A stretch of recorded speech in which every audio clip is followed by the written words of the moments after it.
একটা ফেলে যে মামা একটাই ফেলে আবার। আর মামা আপনার মামা একটা আছে যেটা খালুর আছে, মেজো মামার আছে খালুর পাশে কোথায় সামনে। গরুকে দেখেন তো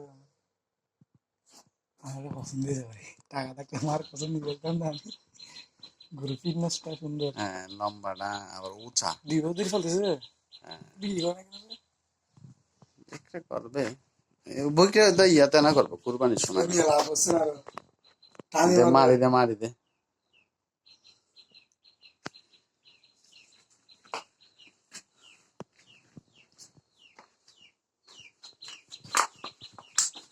না না মারবে না। না না বামুন গরু বয়ে ফেলবে না না তুই যাস না, যাই আস্তে আস্তে ইয়াতে।